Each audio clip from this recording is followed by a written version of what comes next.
Hi friends, welcome to Carp Diem. Today, we are going to discuss a topic in South Indian history, that is Pallava dynasty. Shall we begin? Are you ready guys? Okay, let's begin. Ask doubts in comments box and support of you like such videos thanks you. Social സയൻസിലെ history തുടങ്ങിയ ഭാഗങ്ങൾക്കൊക്കെ ഹെൽപ്പാകുന്ന രീതിയിലുള്ള പാഠഭാഗങ്ങൾ ഉൾപ്പെടുത്തിയിട്ടാണ് കൊണ്ടുവരുന്നത്. നമ്മുടെ south Indian ഹിസ്റ്ററിയിലെ ഒരു ഭാഗമാണ് ഇന്ന് ചർച്ച ചെയ്യുന്നത്. അത് മറ്റൊരു ഡൈനാസ്റ്റിയാണ്. അത് ഏതാണെന്ന് ചോദിച്ചാൽ പല്ലവാസ്.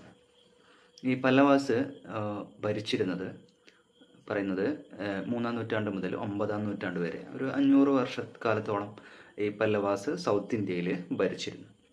അതായത് ഇന്നത്തെ തമിഴ്നാട് റീജിയൻ്റെ ഭാഗം. അതുപോലെ ഇവരുടെ ഈ പറയുന്ന പല്ലവാസ് ഒറിജിനേറ്റ് ചെയ്തതിനെ കുറിച്ച് വ്യത്യസ്തമായ അഭിപ്രായങ്ങളുണ്ട്. തമിഴ്നാട്ടിൽ നിന്ന് തന്നെയാണ് എന്ന് പറയുന്നവരുണ്ട്. അല്ല, ഇവർ മറ്റ് സൗത്ത് ഇന്ത്യൻ പാർട്ടിൽ നിന്ന് ആന്ധ്രാപ്രദേശ് പോലെയുള്ള പ്രദേശങ്ങളിൽ നിന്നും കുടിയേറിയവരാണ് എന്നൊക്കെ, പ്രത്യേകിച്ച് ഇവരുടെ കണക്ഷൻ വിത്ത് ജഫ്ന അതൊക്കെ പറയുന്നുണ്ട്. മണിമേഖല പോലെയുള്ള ഗ്രന്ഥങ്ങളിലൊക്കെ അതിനെക്കുറിച്ചുള്ള പരാമർശങ്ങളുണ്ട്. എന്നാൽ അതൊന്നും കൃത്യമായിട്ട് അങ്ങനെയാണ് എന്ന് പറയാനുള്ള തെളിവുകളില്ല. ഇതിൽ പ്രത്യേകിച്ച് എസ് കെ അയ്യങ്കാർ പറയുന്നുണ്ട് ഇവർ ശതവാഹനാസിൻ്റെ ഒരു ഫ്യൂഡേറ്ററീസ് ആയിരുന്നു എന്ന് പറയുന്നത്. അത് ഏറെക്കുറെ ഒരു വിശ്വസിക്കാൻ പറ്റുന്ന ഒരു ഒപ്പീനിയനായിട്ട് കണക്കാക്കുന്നത് അതാണ്. അതായത് അവിടുന്ന് ഈ ശതവാഹനാസിൻ്റെ കൂടെ ഉണ്ടായിരുന്ന ഫ്യൂഡേറ്ററീസ് ആയിരുന്നു. അതിനുശേഷം ഈ ശതവാഹന ഡൈനാസിറ്റി മെല്ലെ മെല്ലെ ഇല്ലാതാവുന്നുണ്ട്. അതിനുശേഷം ഇവർ അവിടെ നിന്ന് തമിഴ് റീജിയനിലേക്ക് കുടിയേറിയതാണ് ചെയ്യുന്നത് എന്നാണ് പറയുന്നത്. അതായത് ശതവാഹനാസ് നശിക്കുന്നു. ആ സമയത്ത് ഇവരെന്ത് ചെയ്യുന്നു, ഈ പറയുന്ന പല്ലവാസ് അവരുടെ ഇൻഡിപെൻഡൻസ് പ്രഖ്യാപിക്കുകയും ആ സമയത്ത് ഉയർന്നു വരുന്ന ഇക്ഷ്വാഹുസിനെയൊക്കെ പരാജയപ്പെടുത്തിയിട്ടാണ് ഇങ്ങനെ ഇവർ മുന്നോട്ട് വരുന്നത്. ആദ്യത്തെ പല്ലവ ഡൈനാസ്റ്റിയിലെ ആദ്യത്തെ റൂളറായിരുന്നു സിംഹവർമ്മൻ എന്ന് പറയുന്നത്. ഈ സിംഹവർമ്മനെയാണ് പല്ലവ റൂളേഴ്സിൻ്റെ ആദ്യ ഏർലി പല്ലവാസിൽ, നമുക്കിതിനെ പല്ലവാസിനെ ഏർലി പല്ലവാസ് എന്നും ലേറ്റർ പല്ലവാസ് എന്നും അങ്ങനെ ഉണ്ടായിരുന്നിരിക്കാം. അതിൽ തന്നെ ഈ പറയുന്ന സിംഹവർമ്മനാണ് ആദ്യത്തെ രാജാവ്. അതായത് ഇക്ഷ്വാഹു രാജാവിനെ തോൽപ്പിച്ചിട്ടാണ് പല്ലവ റൂള് വരുന്നത്. അങ്ങനെ ഇവർ ഈ പറയുന്ന ഈ തൊണ്ടൈ മണ്ഡലത്തിൻ്റെ ഭാഗത്ത് തമിഴ്നാടിനോട് ചേർന്ന് ഇവർ എന്ത് ചെയ്യുന്നുണ്ട്, ഒരു 500 വർഷത്തോളം ഭരിക്കുന്നുണ്ട്. ഇതൊരു 300 AD 300-ലാണ് ഈ പറയുന്ന ഈ പല്ലവ കിങ് ആയിരുന്ന സിംഹവർമ്മൻ എന്ത് ചെയ്യുന്നു, ഇക്ഷ്വാഹു രാജാവായിരുന്ന രുദ്ര പുരുഷദത്തിനെ പരാജയപ്പെടുത്തി എന്ത് ചെയ്യുന്നത്, അവിടെ ഈ ആന്ധ്ര കോസ്റ്റിൽ ഈ പറയുന്ന പല്ലവ കിങ്ഡത്തിന് തുടക്കം കുറിക്കുന്നു എന്ന് പറയുന്നത്. അതിനെ ആ ഒരു സ്ഥലത്തെ ആ ഒരു ഡൈനാസ്റ്റി അറിയപ്പെട്ടിരുന്നത് എന്തായിരുന്നു, കർമ്മരാഷ്ട്ര എന്നായിരുന്നു. പിന്നീടാണ് ഇവർ മൈഗ്രേറ്റ് ചെയ്യുന്നത്. അതുകൊണ്ട് തന്നെ സിംഹവർമ്മനെയാണ് ഈ പല്ലവ ഡൈനാസ്റ്റിയുടെ ഫൗണ്ടറായിട്ട് കണക്കാക്കുന്നത്. മറ്റൊരു രാജാവായിരുന്നു ശിവസ്കന്ദവർമ്മൻ. അതിനുശേഷം വന്ന ഈ സിംഹവർമ്മന് ശേഷം വന്നൊരു പ്രധാനപ്പെട്ട രാജാവാണ് ഇദ്ദേഹമാണ് പല്ലവ ഡൈനാസ്റ്റിയെ കുറച്ചുകൂടി ഡൊമിനൻ്റ് ആക്കി മാറ്റി വ്യത്യസ്തമായ മേഖലകളിൽ, സൗത്ത് ഇന്ത്യയുടെ വ്യത്യസ്തമായ മേഖലകളിലേക്ക് ഇതിനെ ഫ്ലറിഷ് ചെയ്യുന്നത്. പ്രത്യേകിച്ച് സൗത്തിൽ കൃഷ്ണ മുതൽ ബെല്ലാർ ഡിസ്ട്രിക്റ്റ് വരെ ഇതിനെ ഡെവലപ്പ് ചെയ്യുന്നുണ്ട്. പിന്നീട് ഇതിനു ശേഷം ഒരു ഡൈനാസിറ്റി അല്ലെങ്കിൽ ഒരു കിങ്ഡം എന്നുള്ള രീതിയിലേക്ക് പല്ലവ ചേഞ്ച് ചെയ്യുന്നുണ്ട്. സിംഹ വിഷ്ണു എന്ന് പറയുന്ന രാജാവ് 575 മുതൽ 590 അല്ലെങ്കിൽ 600 എന്നിങ്ങനെയൊക്കെ പറയുന്ന ആ ഡേറ്റ് വരെയുള്ള കാലഘട്ടമായിരുന്നു. ഇദ്ദേഹമാണ് പ്രധാനപ്പെട്ട പല്ലവ ഡൈനാസ്റ്റിയിലെ റൂളറാണ് സിംഹവിഷ്ണു. അവിടെ നിന്നാണ് ഒരു ഫേസ് ചേഞ്ച് വരുന്നത്. ഈ പറയുന്ന ഒരു ഇമ്പീരിയൽ പല്ലവാസ് ആയിട്ട് മാറുന്നത് ഈ കാലഘട്ടത്തിലാണ്. ഈ കാലത്തെയാണ് ഏജ് ഓഫ് ഇമ്പീരിയൽ പല്ലവാസ് എന്നറിയപ്പെടുന്നത്. അതിൽ പ്രധാനപ്പെട്ട ഫസ്റ്റ് രാജാവായിരുന്നു സിംഹവിഷ്ണു. അതിനുശേഷം വരുന്നത് ആരാണ്, മഹേന്ദ്രവർമ്മൻ ഫസ്റ്റ്. അദ്ദേഹം വളരെ പ്രധാനപ്പെട്ട റൂളറാണ്. 600 മുതൽ 630 വരെയാണ് അദ്ദേഹത്തിൻ്റെ കാലഘട്ടം. അദ്ദേഹത്തിൻ്റെ കാലഘട്ടത്തിൽ കുറച്ചുകൂടി ഫ്ലറിഷിങ് നടക്കുന്നുണ്ട്. ബാറ്റിൽ ഓഫ് പുലിക്കര നടക്കുന്നുണ്ട് 622. അത് ഒരു പല്ലവ ഡൈനാസ്റ്റി എസ്റ്റാബ്ലിഷ് ചെയ്യാൻ സഹായിച്ചിട്ടുള്ള ഒരു ബാറ്റിലായിരുന്നു ഈ ബാറ്റിൽ ഓഫ് പുലിക്കര എന്ന് അറിയപ്പെടുന്നത്. ഈ സമയത്താണ് ചാലൂക്യാസുമായിട്ട് പല്ലവാസ് ആദ്യമായിട്ട് ഫൈറ്റ് ചെയ്യുന്നത്. അങ്ങനെ ചാലൂക്യാസ് ഇതിനുശേഷം ശത്രുക്കളായി മാറുന്നുണ്ട്. പിന്നീട് അങ്ങ് തുടർന്ന് വരുന്നവർക്കൊക്കെ ഈ ചാലൂക്യാസിൻ്റെ കോൺഫ്ലിക്റ്റ് നേരുന്നുണ്ട്. ഇദ്ദേഹത്തിന് മാമല്ല അല്ലെങ്കിൽ മഹാമല്ല എന്ന് അറിയപ്പെട്ടിരുന്നു അദ്ദേഹത്തിന് ശേഷം വരുന്നത് മാമല്ല എന്നറിയപ്പെടുന്നത് അടുത്ത റൂളറായിരുന്നു നരസിംഹവർമ്മനാണ്. നരസിംഹവർമ്മൻ 630 മുതൽ 668 വരെയാണ് നരസിംഹവർമ്മൻ്റെ ഒരു കാലഘട്ടം എന്ന് പറയുന്നത്. ഇദ്ദേഹം ഒരു പ്രധാനപ്പെട്ട റൂളറാണ്. ഇദ്ദേഹവും ഈ മഹേന്ദ്രവർമ്മൻ ഫസ്റ്റ് ആരംഭിച്ച ഈ കോൺഫ്ലിക്റ്റ് വിത്ത് ചാലൂക്യാസ് തുടർന്ന് അങ്ങനെ കൊണ്ടുപോകുന്നുണ്ട്. ഇദ്ദേഹത്തിൻ്റെ കാലഘട്ടത്തിൽ ശ്രീലങ്കയിലേക്ക് ഒരു എക്സ്പെഡീഷൻ നടക്കുന്നുണ്ട്. അതായത് സിംഹള പ്രിൻസ് മാനവർമ്മനെ അവിടെ സ്ഥാപിക്കുന്നുണ്ട്. അങ്ങനെ അതൊരു അദ്ദേഹത്തിൻ്റെ ഒരു വിക്ടറി ആയിട്ട് കണക്കാക്കാവുന്നതാണ്.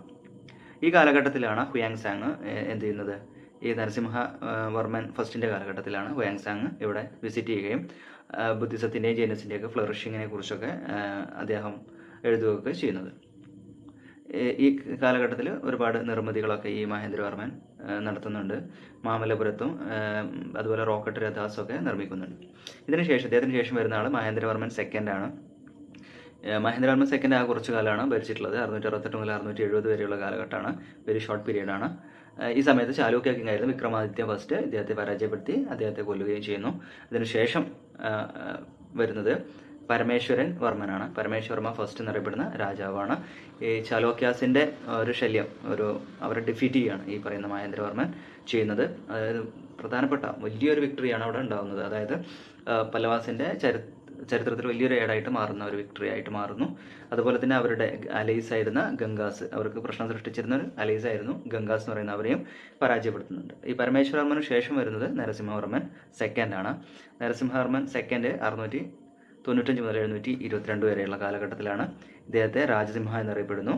ഈ കാലഘട്ടത്തിൽ പ്രത്യേകിച്ച് ഈ പരമേശ്വരവർമ്മൻ ചാലൂക്യാസിനെ പരാജയപ്പെടുത്തിയോടുകൂടി, അവരുടെ ഗംഗാസിനെയും പരാജയപ്പെടുത്തിയോടുകൂടി മറ്റ് പ്രധാനപ്പെട്ട ശത്രുക്കളൊന്നും ഇല്ലാതെയാവുന്നു. അതുകൊണ്ട് കുറച്ച് പീസ്ഫുള്ളായ കാലഘട്ടമാണ്. കുറച്ച് നിർമ്മിതിയുടെയും ഒക്കെ ഡെവലപ്മെൻറ്റിൻ്റെയും ഒക്കെ കാലഘട്ടമാണ് ഈ സമയത്ത്. പ്രത്യേകിച്ച് മാമല്ല ടെമ്പിൾ, അതുപോലെ കൈലാസനാഥ ടെമ്പിൾ, കാഞ്ചി, ഇതൊക്കെ നിർമ്മിക്കപ്പെടുന്ന ഈ കാലഘട്ടത്തിലാണ്.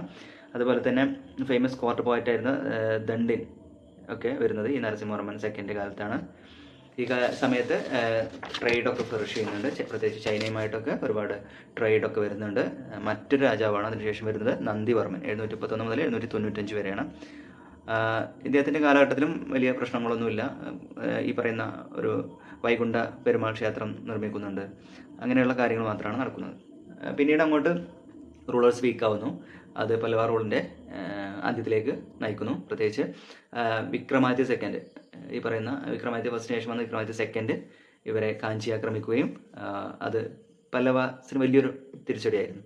പിന്നെ ഇവർക്ക് ചുറ്റും മറ്റ് സൗത്ത് ഇന്ത്യ കിങ്ഡംസ് ഉയർന്നു വരുന്ന സമയമാണ്. പാണ്ഡ്യാസ്, ചോളാസ്, രാഷ്ട്രകൂടാസ്, ഇതൊക്കെ ഗംഗാസ്, ഇവരൊക്കെ വന്ന് ഇവരോടൊക്കെ ഫൈറ്റ് ചെയ്യേണ്ടി വരുന്നു. ഇവരുടെ അവസാനത്തെ രാജാവ് അപരാജിതവർമ്മൻ എന്നറിയപ്പെടുന്ന കിങ് എന്ത് ചെയ്യുന്നു, ചോള കിങ് ആയിരുന്ന ആദിത്യ ചോളനോട് അല്ലെങ്കിൽ ആദിത്യ ഫസ്റ്റിനോട് അപരാജിതവർമ്മൻ പരാജയപ്പെടുകയും അവർ ചോളാസ് ഇവരുടെ ക്യാപിറ്റലായ കാഞ്ചി പിടിച്ചെടുക്കുകയും ചെയ്യുന്നതോടുകൂടി പല്ലവാസിൻ്റെ പല്ലവ റീജിയൻ കിങ്ഡത്തിന് ഒരു അവസാനം വരികയാണ്. ഇവരുടെ അഡ്മിനിസ്ട്രേഷനെ കുറിച്ച് പറയുകയാണെങ്കിൽ ഇവർക്ക് നല്ലൊരു അഡ്മിനിസ്ട്രേഷൻ ഉണ്ടായിരുന്നു. അതായത് പ്രത്യേകിച്ച് കിങ് ആയിരുന്നു ഹെഡ്. അതുപോലെ വില്ലേജ് ആയിരുന്നു ഏറ്റവും ചെറിയ യൂണിറ്റ്. അതിന് മുകളിൽ കൊട്ടം എന്ന് പറഞ്ഞിട്ട് ഉണ്ടായിരുന്നു. ഈ കൊട്ടത്തിന് ഹെഡുകൾ ഉണ്ടായിരുന്നു. അതിനൊക്കെ രാജാവായിരുന്നു നിയമിച്ചിരുന്നത്. പിന്നെ 2 സമിതികൾ ഉണ്ടായിരുന്നു. അതായത് സഭ, ഊരാർ എന്നറിയപ്പെടുന്ന 2 അസംബ്ലികൾ ഉണ്ടായിരുന്നു. അതുപോലെ ധർമ്മശാസ്ത്ര എന്നറിയപ്പെടുന്ന വില്ലേജുകൾ ഉണ്ടായിരുന്നു. ഇവരുടെ മേജർ ഇൻകം എന്ന് പറഞ്ഞിരുന്നത് ലാൻഡ് റവന്യൂ ആയിരുന്നു. പിന്നെ റിലീജിയനെ കുറിച്ച് പറയുകയാണെങ്കിൽ നമ്മൾ നേരത്തെ പറഞ്ഞതുപോലെ ഹുയാങ് സാങ്ങിൻ്റെ വിവരിച്ചിട്ടുണ്ട്. ബുദ്ധിസവും ഈ പറയുന്ന ചൈനീസും ഒക്കെ ഡെവലപ്പ് ചെയ്തിരുന്നു, ഫ്ലറിഷ് ചെയ്തിരുന്നു. സോ ഹിന്ദു റിലീജിയനോടൊപ്പം തന്നെ ബുദ്ധിസവും ചൈനീസും ഉണ്ടായിരുന്നു. പല രാജാക്കന്മാരും വൈഷ്ണവിസത്തിൻ്റെയോ ശൈവിസത്തിൻ്റെയോ ഒക്കെ കൂട്ടാളികളായിരുന്നു. രണ്ടിൻ്റെയും ആയിട്ടുള്ളവരും ഉണ്ടായിരുന്നു എന്നൊക്കെ കാണാൻ കഴിയുന്നു. സോ അതാണ്. പിന്നെ ലിറ്ററേച്ചറിനെ കുറിച്ച് പറയുകയാണെങ്കിൽ പ്രത്യേകിച്ച് സാൻസ്ക്രിറ്റ്, തമിഴ് രണ്ടും പ്രധാനപ്പെട്ട വർക്കുകളുണ്ട്. അതിൽ മട്ടവിലാസ പ്രഹസനം മഹേന്ദ്രവർമ്മൻ ഫസ്റ്റിൻ്റെ പ്രധാനപ്പെട്ട സാൻസ്ക്രിറ്റ് വർക്കാണ്. ദെൻ കിരാതാർജുനീയം ഭാരവിയുടെ പ്രധാനപ്പെട്ട പുസ്തകമാണ്. ദശകർമ്മ ചരിതം എന്ന് പറയുന്ന ദണ്ഡിൻ്റെ പ്രധാനപ്പെട്ട പുസ്തകമാണ്. പിന്നെ തിരുക്കുറൽ, തിരുവള്ളുവർ എന്നറിയപ്പെടുന്ന കുറലുകൾ, ഇതൊക്കെ ഈ കാലഘട്ടത്തിലുള്ള. അതുപോലെ മഹാഭാരത തമിഴിലേക്ക് രചിച്ച പെരുന്തേവനാറൊക്കെ ഈ നന്ദിവർമ്മൻ്റെ കാലഘട്ടത്തിലൊക്കെ ഉണ്ടായിരുന്ന ആളുകളായിരുന്നു. സോ ലിറ്ററേച്ചർ വളരെ ഫ്ലറിഷ്ഡ് ആയിരുന്നു. അതുപോലെ ഈ ആൾവാർസ്, നയനാർസിനൊക്കെ അവരുടെ തന്നെ പ്രധാനപ്പെട്ട ലിറ്ററേച്ചറുകളായിരുന്നു. തേവാരം എന്നറിയപ്പെടുന്ന നയനാർസിൻ്റെയും നലയ ദിവ്യപ്രബന്ധം എന്നറിയപ്പെടുന്നത് ആൾവാർസിൻ്റെ ആയിരുന്നു. പിന്നെ ആർട്ട് ആൻഡ് ആർക്കിടെക്ചറിനെ കുറിച്ച് പറയുകയാണെങ്കിൽ നമ്മൾ നേരത്തെ പറഞ്ഞ ഈ രഥാസ്, ടെമ്പിൾസ്, ഇതൊക്കെ ഒരുപാട് പഞ്ചപാണ്ഡവ രഥാസ് റോക്കറ്റ് ഉണ്ടായിട്ടുണ്ട്. അത് മാമല്ലപുരത്താണ്. ദെൻ കൈലാസന ടെമ്പിളിനെ കുറിച്ച് പറഞ്ഞു, കാഞ്ചി ടെമ്പിൾ പറഞ്ഞു, അതൊക്കെ മാമല്ലപുരത്ത് തന്നെയാണ്. പിന്നെ പെയിൻറ്റിങ്സ്, കേവ് പെയിൻറ്റിങ്സ് ഉണ്ട്, ഈ പ്രധാനപ്പെട്ട കേവ് പെയിൻറ്റിങ്സൊക്കെ ഈ സമയത്ത് വരുന്നുണ്ട്. സോ ഇതാണ് പ്രധാനപ്പെട്ടായിട്ടും ഈ പല്ലവ റൂളിനെ കുറിച്ച് പറയാനുള്ളത്. സോ വളരെ സിമ്പിളായിട്ടുള്ള കുറച്ച് കാര്യങ്ങളാണ് നമ്മൾ ഡിസ്കസ് ചെയ്തത്. വളരെ നിങ്ങൾക്ക് 1-2 വട്ടം കേട്ടാൽ നിങ്ങൾക്കത് മനസ്സിലാക്കാൻ സാധിക്കുന്ന രീതിയിലാണ് ഞാൻ പറഞ്ഞിട്ടുള്ളത്. സോ 1-2 പ്രാവശ്യം കേൾക്കുക, നിങ്ങൾക്ക് മനസ്സിലാക്കുക, വിലയിരുത്തുക. സോ ഇഷ്ടപ്പെടാൻ ലൈക്ക് ചെയ്യുക, എന്തെങ്കിലും സംശയം ഉണ്ടെങ്കിൽ ചോദിക്കുക. Thank you.